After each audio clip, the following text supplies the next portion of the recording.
Chapitre 12. La Trinité. Si je ne montrais pas ce que les sectes pernicieuses ont fait dans le monde, et si je ne vous enseignais pas l'Écriture mais seulement les choses célestes, ces sectes passeraient derrière moi et vous persuaderaient aisément de ne point me suivre. Il ne pourrait alors y avoir de rescapé dans ce qui arrive. Chacun sait cependant qu'on laboure d'abord son champ, qu'on l'ensemence ensuite, et qu'on récolte en dernier le fruit de son travail. Pareillement, cette première partie du livre est faite pour ameublir votre esprit, la deuxième pour l'ensemencer, et la troisième pour vous récolter et faire de vous la plantation éternelle de Dieu. C'est pourquoi je vous ai demandé de vous mettre à nu et d'être patient, parce que l'ouverture de l'esprit sur le réel demande du temps et de longues réflexions, ainsi que la contribution de toutes les parcelles de l'entendement. Après quoi, on ne bâille plus en s'instruisant, et rien n'échappe à la pensée, car on voit clairement et sans forcer. Laissez-moi donc le temps de vous montrer qu'il y a une autre façon de concevoir la vie que celle qui consiste à amener sa fin. Mais votre réveil va être difficile à cause des prêtres et des scientifiques qui passaient devant vous, en vous faisant croire qu'eux seuls avaient la faculté de comprendre l'univers, et que ce sont eux et non les prophètes que vous deviez suivre. Ils ont ainsi enlevé votre raison d'existence, qui est votre âme et Dieu, ainsi que les facultés de saisir la science qui éclaire l'homme. Alors il ne vous reste que les pieds pour marcher derrière eux, et votre cœur pour souffrir de leur infamie. Toutefois, sachez que ceux qui existeront en leur temps autour de l'étoile prochaine qui naîtra de la famille solaire feront comme vous. Ils marcheront derrière les mêmes boucs, croiront les mêmes choses et suivront les mêmes voies, car ils s'en remettront pareillement aux hypocrites qui s'élèvent pour régner sur les peuples à la place de Dieu. Ainsi, ils chanteront vos cantiques sans voir la fin de leur monde vers laquelle ils progresseront chaque jour. Et cela fut dans le monde qui nous précède, en amont du soleil, parce que les ténèbres de l'esprit sont nécessaires pendant un temps, pour que d'elles sortent la lumière et la délivrance. Vous devez donc connaître l'essentiel de l'Écriture qui annonce ce jour où nous sommes arrivés et qui est ce fameux jour du renouvellement de toutes choses. Le moment est venu de vous lever, de prendre le lit pour lire tranquillement ce que l'on vous dit et de marcher vers votre salut. Lorsque, enfant, vous aviez de la fièvre et que votre mère vous disait « Mon enfant, tu es malade, il faut que tu prennes le lit », vous saviez ce qu'elle vous disait. Mais lorsque Jésus dit à celui qui dort « Lève-toi, prends ton lit et marche », vous n'avez point su entendre ce que cela signifiait, car vous aviez cru qu'il lui demandait de se lever et de prendre son lit sur les épaules pour aller se dégourdir les jambes. Pauvre homme, allez-vous pouvoir m'écouter? Je vous demande cependant de vous lever d'entre les morts, de prendre votre lit pour pouvoir lire au calme et saisir ce que j'écris, et de marcher sur la voie, car il en va de votre vie. Le Père Abraham. Lorsque vous aurez mangé à ma table, lu tout le livre, vous saurez alors qu'Abraham, Isaac et Jacob sont aussi trois aspects du serviteur de l'Éternel, du Christ, qui est l'agneau. Abraham est celui à qui toute la terre appartient pour qu'il la remette, au soir du monde, à tous ceux qui marchent avec Dieu. Pour cela, il sait qu'il devra séparer les bons et les mauvais en deux camps, pour que les bons restent et que les mauvais disparaissent. Et c'est ce qu'il fait à travers moi. Vous avez lu, en effet, qu'avec la connaissance qui lui est donnée, Abraham coupe les animaux que Dieu lui désigne par le milieu et met chaque morceau l'un vis-à-vis de l'autre, puis d'entre lesquels sortent des éclairs. Mais il ne partage point les oiseaux du ciel, qui sont la représentation des anges pouvant aujourd'hui, avec moi, survoler toutes choses. Ce que fait Abraham s'entend ainsi. Avec ce que je montre et explique dans le livre de vie, les incrédules seront en très grande majorité partagés en deux, car une partie d'eux-mêmes m'acceptera et l'autre me refusera. Ce qui sera un grand conflit en chacun, qui devra cependant se terminer par la décision de me suivre ou de ne point le faire. Ce qui se traduira forcément par la séparation des hommes, qui sera inévitablement suivie de la fin du monde. Alors, comme Abraham, tous ceux qui m'auront suivi recevront la terre entière en héritage, sur laquelle ils régneront à tout jamais. Les autres périront, et les oiseaux de proie s'abattront sur eux.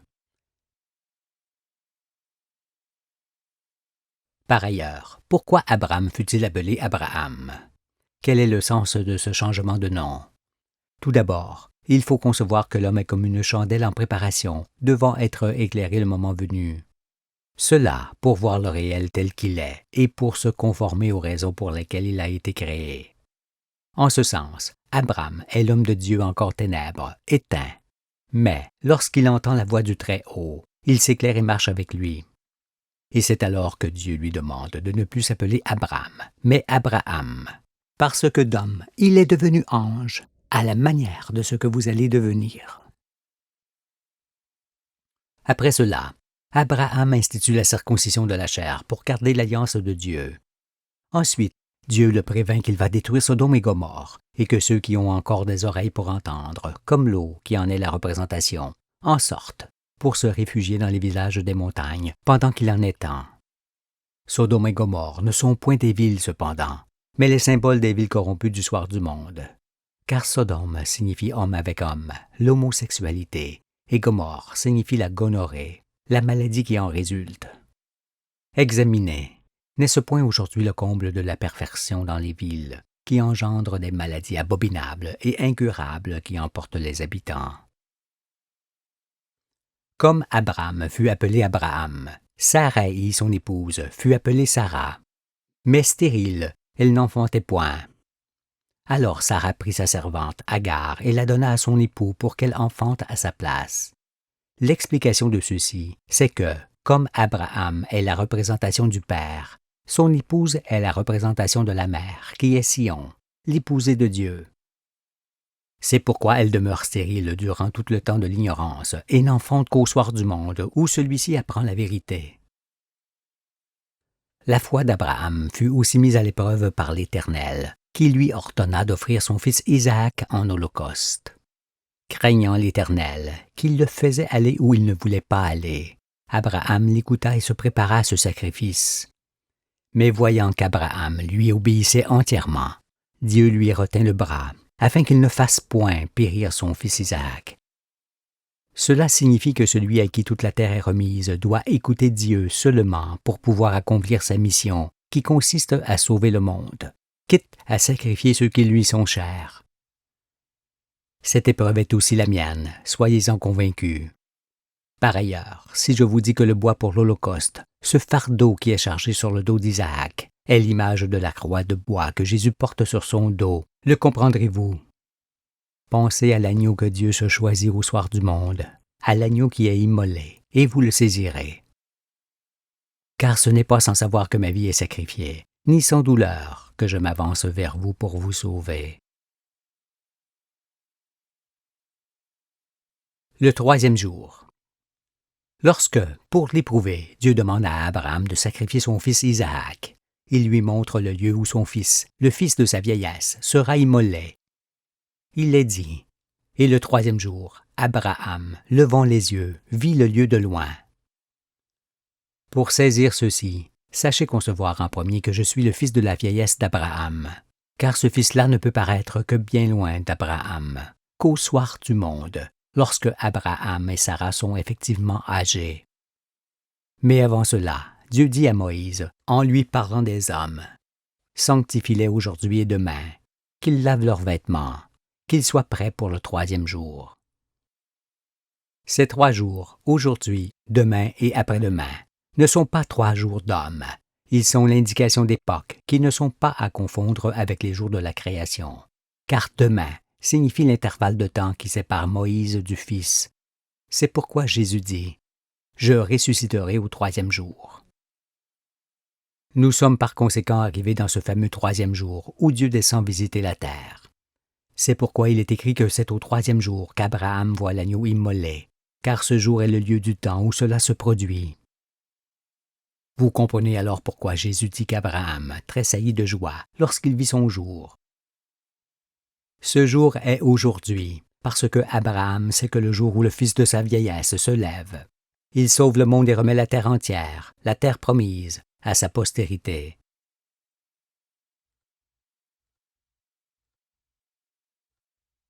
La lutte et la victoire. Notez que Jacob est celui qui lutte jusqu'à ce que l'aurore se lève. Il lutte contre lui-même, contre des hommes, ceux qui règnent, et avec Dieu, et il en sort victorieux. C'est pourquoi Dieu lui change également son nom et lui dit « Ton nom est Jacob, tu ne seras plus appelé Jacob, mais ton nom sera Israël. » Et il lui donna le nom d'Israël. Dieu lui dit encore « Je te donnerai le pays que j'ai donné à Abraham et à Isaac, et je donnerai ce pays à ta postérité après toi. » Comme ce fut pour Abraham, le nom de Jacob fut changé en celui d'Israël après sa lutte qui le fit sortir des ténèbres. Ce fut ma lutte et ma victoire sur les ténèbres, et l'Israël de Dieu, je le suis. Vous devez pareillement entreprendre cette lutte, à commencer avec vous-même, pour sortir de vos sépulcres et prendre part à la résurrection à partir de laquelle vous vivrez éternellement. Vous êtes les véritables enfants d'Abraham que je viens chercher, les enfants de la promesse, allant hériter de toute la terre. Si je vous fais naître à nouveau, ne serez-vous point mes fils et mes filles? Vous le serez forcément, ce qui vous montrera que je suis bien Israël, et vous, le peuple d'Israël, ce petit troupeau auquel Dieu a jugé bon de remettre le royaume.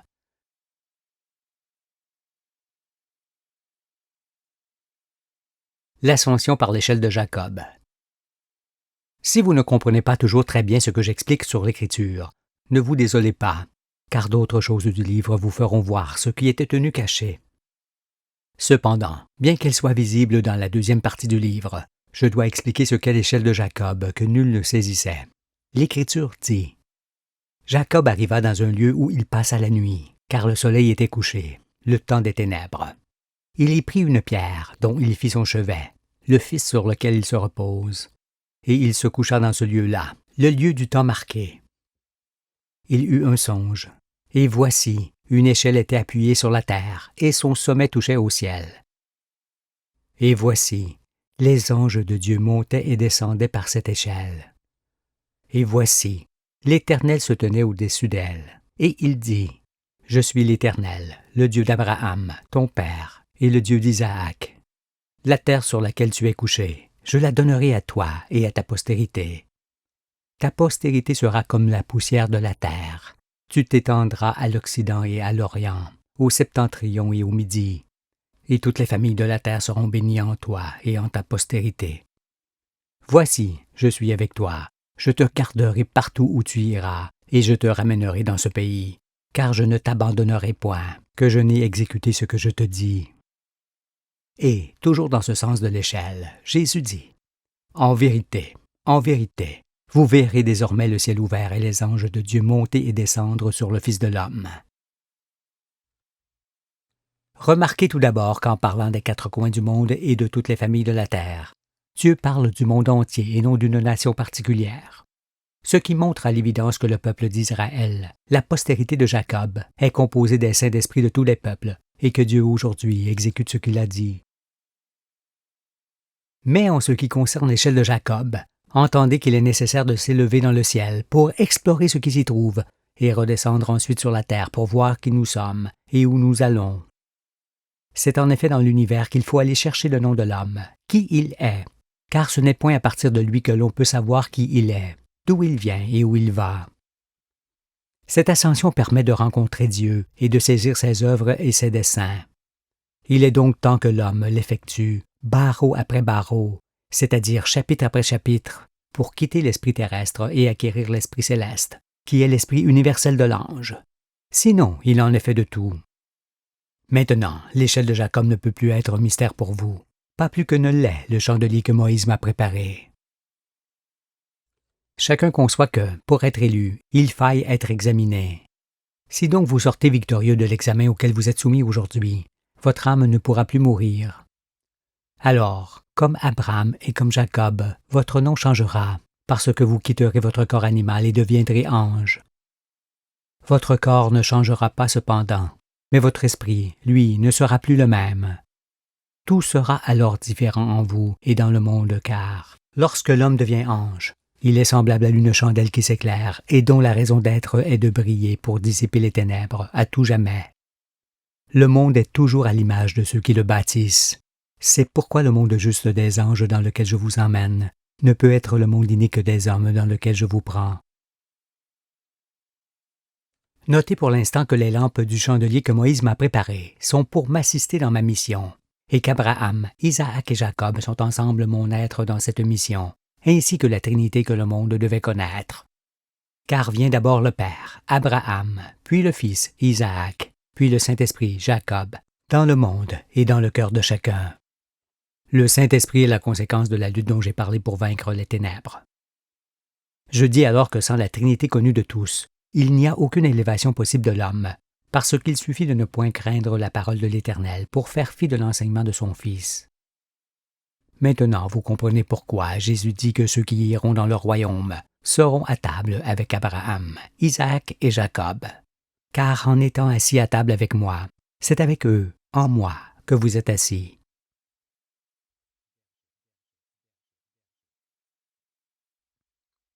L'étoile du berger. La lumière de l'esprit est l'éclairement donné par la compréhension de l'Écriture assurément, mais aussi par la compréhension de tous les éléments de l'univers de Dieu, par lesquels on existe. C'est pourquoi, après que je vous aurai enseigné le sidéral, les astres, vous conviendrez que la lumière du Fils fait lever l'aurore sur la terre, et fait de lui le berger des hommes. Il est donc temps de ne plus penser que la planète Vénus est l'étoile du berger, ou l'étoile brillante du matin dont parle l'Écriture.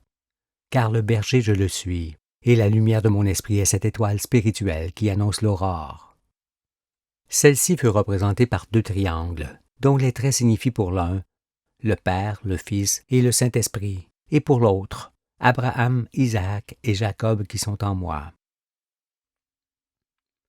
En rapport avec le Sauveur, David est la figure de celui qui combat le monde de l'hypocrisie.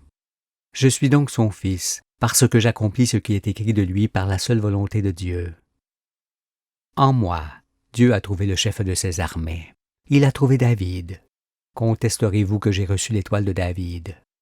Cette étoile, qui symbolise la lumière de l'esprit, est aussi l'étoile du berger que Jésus m'a remise pour qu'à mon tour je la remette à ceux qui sont circoncis, car cette lumière est transmissible d'homme à homme, comme l'est une flamme d'une chandelle à l'autre. Mais je suis attristé par vos façons de voir, parce qu'en représentant le Fils par sa croix et non par sa lumière, ce qui signifie en l'associant à la mort, et non à la vie comme vous deviez le faire, cela vous empêchait de comprendre que l'étoile du berger des hommes est aussi l'étoile de David, l'étoile brillante du matin qui se lève dans les cœurs. Ainsi, vous ne pouviez saisir la prophétie, ni que l'agneau de Dieu est le premier-né d'entre les hommes, qui écrit lui-même la vérité. Si donc vous ne saisissez pas ces choses simples sur la lumière du Fils, comment saisirez-vous que la Trinité qui est en moi forme tout mon être? Cet aspect de ma personne et de ma connaissance est symbolisé par l'étoile du berger, qui est le symbole de la lumière du gardien des hommes. Si vous recevez mon baptême au fur et à mesure que je vous enseigne, cela signifiera que vous êtes marqué du sceau de Dieu sur votre front et désigné de la sorte pour la vie éternelle. Vous aurez reçu mon étoile qui vous sauvera, car Dieu ne vous choisit pas selon votre aspect ou votre âge, ni ne vous sauve par l'arme. Il vous choisit par la circoncision de votre cœur qui vous permet de vous élever jusqu'à lui, et vous sauve par la lumière de son Fils qu'il transmet en chacun de vous. Mais Dieu laisse à tous le libre choix d'entrer ou de ne point entrer dans son temple. En effet, être élu et aller dans son royaume n'est pas un droit acquis à la naissance. Non, sans effort de compréhension et sans volonté de changement du cœur de l'homme, point de royaume ni de vie éternelle. Cependant, chacun fera ce qu'il voudra, car celui que Dieu envoie sur terre laisse l'homme toujours libre d'agir comme il le veut.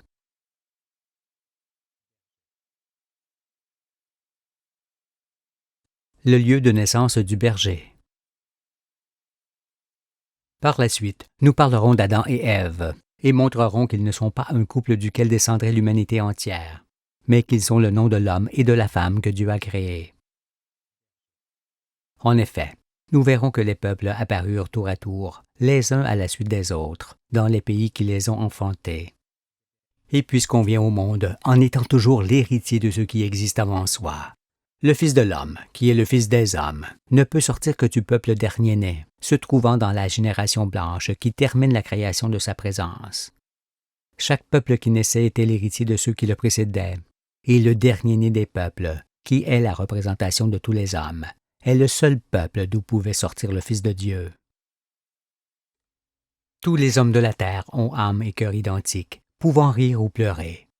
Mais un peuple est toujours à l'image du pays qui l'a enfanté. C'est pourquoi un pays fort riche en diversité donne des hommes fort riches en esprit, car ceux-ci doivent composer avec tout ce qui existe autour d'eux. Et le pays duquel je sors résume le monde entier. On remarque d'abord son climat tempéré et les 4 saisons de même durée et d'égale importance qui lui sont attachées. On y trouve des fleuves bien répartis dans le paysage, lui donnant une irrigation comparable à celle des êtres vivants. On y voit les mers et les montagnes, les plaines et les vallées, ainsi qu'un grand nombre de choses contraires et diverses qui développent l'esprit des habitants, surtout que les hommes originaires de ce pays furent souvent mêlés à des hommes venus d'ailleurs. C'est pourquoi, tel le flux et le reflux de la mer, tout arrive et repart de ce jardin dans lequel Dieu appelle son Fils sur le soir, et à l'Orient duquel il plaça les prophètes. Tout ce que je dis là, Moïse et Jean le connaissaient et savaient où je naîtrais pour cette raison. Lorsqu'on dit « le Fils de l'homme », entendez « le Fils de tous les hommes sous le ciel », et cela par héritage. C'est pourquoi ce Fils ne pouvait apparaître que dans le peuple dernier-né et héritier de tous.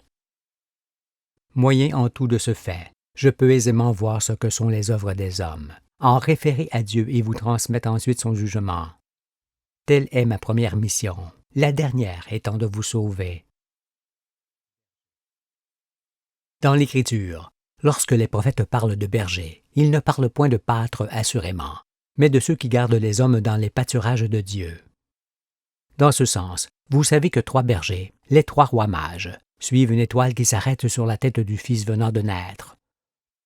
Cette scène, comme les autres, est aussi à entendre dans le sens spirituel, parce qu'il s'agit d'Abraham, d'Isaac et de Jacob qui marchent vers le 4e et le lieu où il vient de naître, pour que l'on sache du soleil levant au soleil couchant que celui-là est le véritable et que son nom est parole de Dieu. Ce n'est évidemment pas une étoile du ciel, ni une comète qu'ils suivent, mais la lumière de leur raisonnement, pour se diriger et vous diriger avec eux vers le pays et le lieu où devait naître le Fils. Car, bien qu'il soit le berger des hommes, il est fait lui aussi avec ce qui existe dans le pays et le peuple où il est pris. Les rois mages arrivent donc sur le soir, en suivant la lumière de leur esprit, qui est aussi celle du Fils. Car, que font-ils? Ils cherchent le pays qui résume le monde, et qui est un jardin où se trouvent des arbres, des hommes qui donnent des fruits, des œuvres, bons à manger. Et, lorsqu'ils trouvent ce peuple habile et gentil, toujours prêt à aider les autres, ils trouvent celui qui vient de naître.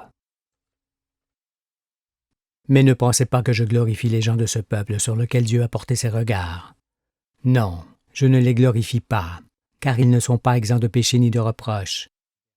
Et c'est au Créateur qu'ils sont redevables de leur existence et non à eux-mêmes. Mais parce que Dieu les protège, cela les rend fiers comme le coq qu'ils ont pris pour emblème, ou comparable à des ânes et des ânesses qui ont le front dur comme la pierre.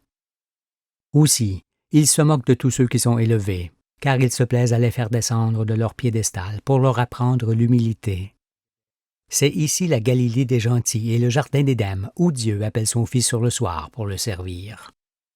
Croyez donc cette parole qui est tout à fait conforme à la prophétie, et dans laquelle il est dit « Voici, il vous précède en Galilée, c'est là que vous le verrez. »